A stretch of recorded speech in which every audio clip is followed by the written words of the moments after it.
Assalamualaikum warahmatullahi wabarakatuh. Ketemu lagi dengan saya, Poniadita SMM, pada mata kuliah pengantar akuntansi. Nah, hari ini kita akan belajar mengenai siklus akuntansi tahap pencatatan. Akan simak. Siklus akuntansi terdiri dari transaksi, pencatatan, penggolongan, penghisaran, sampai laporan keuangan. Nah, untuk materi hari ini kita akan fokus kepada transaksi dan pencatatan. Oke, kita masuk dulu transaksi. Nah, apa itu transaksi? Transaksi terjadi karena adanya proses jual beli. Pada saat kita melaksanakan transaksi jual beli, kita akan diberikan bukti transaksi berupa kwitansi atau struk dan lain sebagainya. Untuk buktinya banyak sekali ya, macam-macam. Nah, dari bukti transaksi inilah kita akan membuat pencatatan yang kita masukkan yang namanya ke dalam jurnal umum. Nah, pencatatan dalam buku harian atau jurnal umum, yaitu buku harian khusus untuk mencatat bukti transaksi yang dicatat secara kronologis. Artinya, kita mencatat sesuai dengan urutan waktu. Nah, di dalam jurnal terdapat sisi sebelah debit dan sisi sebelah kredit. Sisi sebelah debit adalah sisi sebelah kiri suatu akun, sementara sisi sebelah kredit adalah sisi sebelah kanan suatu akun.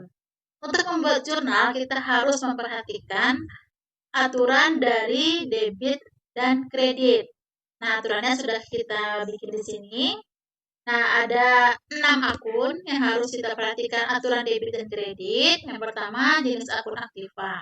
Nah, aktiva itu sudah kita pelajari materi sebelumnya, apa saja termasuk aktiva, ada kas, piutang, persediaan, sampai nanti ada aktiva tetap. Nah, untuk perlakuan aktiva, jika dia bertambah sebelah debit, jika dia berkurang sebelah kredit.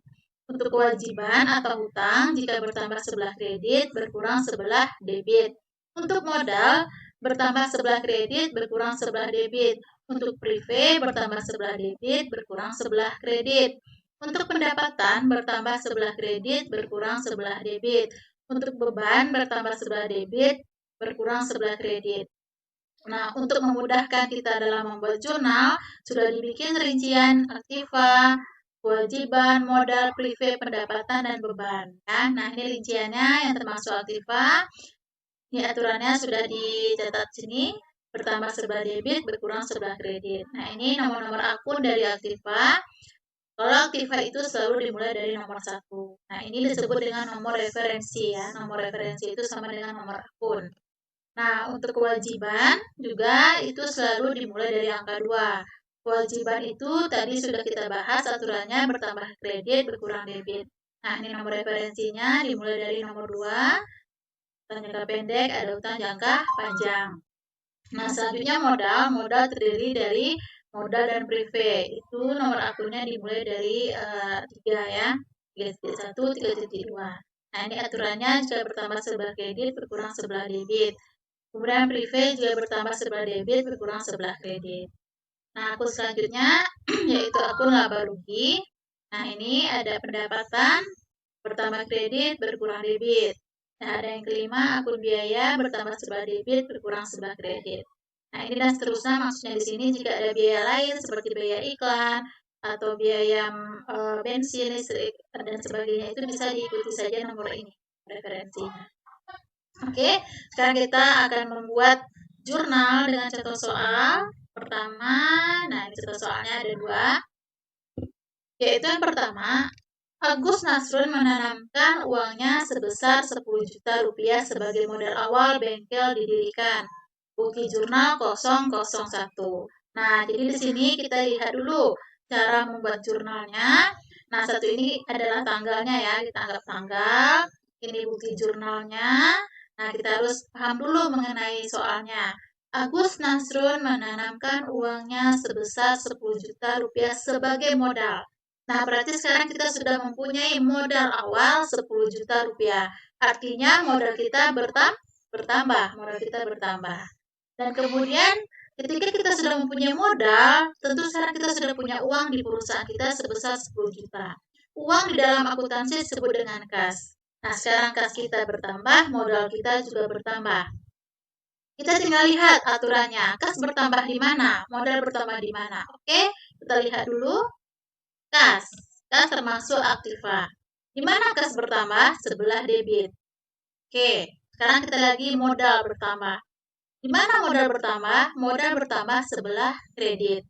Nah, sesuai dengan aturan debit dan kreditnya, sekarang kita bisa membuat jurnalnya. Nah, inilah jurnalnya. Tanggal kita anggap 1 ya, tanggal 1.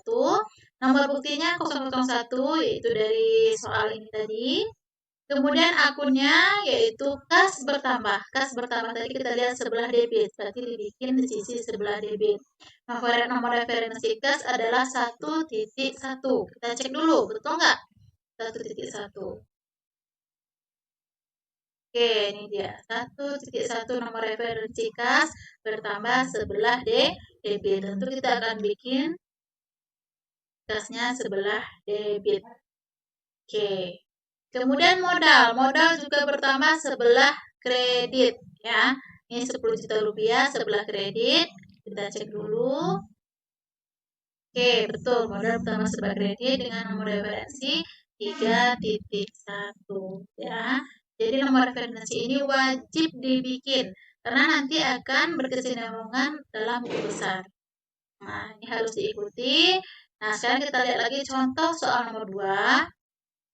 Nah, jadi ketika modalnya kurang, dia meminjam uang kepada bank ya. Meminjam uang kepada bank 6 juta rupiah. Bukti jurnal 002. Jadi tanggal 2, nomor bukti 002. Sekarang kita lihat, meminjam uang kepada bank. Artinya, sekarang ketika kita meminjam uang, tentu utang bank kita bertambah. Utang bank bertambah, uang sudah kita dapatkan, tentu sekarang uang kita bertambah lagi 6 juta rupiah. Nah, uang bertambah disebut dengan kas. Ya, kita pinjam uang kepada bank, uang kita bertambah, hutang kita juga bertambah. Nah, berarti kas bertambah, hutang bertambah. Namanya di sini adalah utang bank. Oke, jadi kita lihat kas bertambah sebelah debit 6 juta rupiah. Nomor referensi 1.1. Dan kita cek lagi utang bank, apakah dia bertambah di mana? Oke, kita lihat utang bank. Nah, ini dia utang bank merupakan utang jangka panjang karena pelunasannya lebih dari 1 tahun. Nah, nomor titik 2.5 utang bank bertambah sebelah kredit. Nah, jadi kita harus bikin juga sebelah kredit. Ya, utang bank bertambah sebelah kredit 6 juta. Nah, jadi ini cara membuat jurnal. Nanti silakan dilihat contoh soalnya dan jawabannya ini juga sudah dibuat, silakan dipelajari. Nah, ketika kalau kita betul membuat jurnalnya, hasil akhirnya akan balance. Balance atau seimbang, debit dan kredit harus sama atau balance. Kalau betul pasti dia akan balance. Kalau kita salah, tidak seimbang, berarti ada yang salah dalam penulisan jurnal. Wajib harus balance ya. Nah, ini dia, balance atau seimbang. Nah, ini dia soalnya ada, contoh soalnya ada 10, silakan disimak dengan aturannya. Nah, ini sudah dibuat jurnalnya. Oke, setelah itu silakan kerjakan tugas untuk hari ini. Oke, terima kasih semuanya. Assalamualaikum warahmatullahi wabarakatuh. Semoga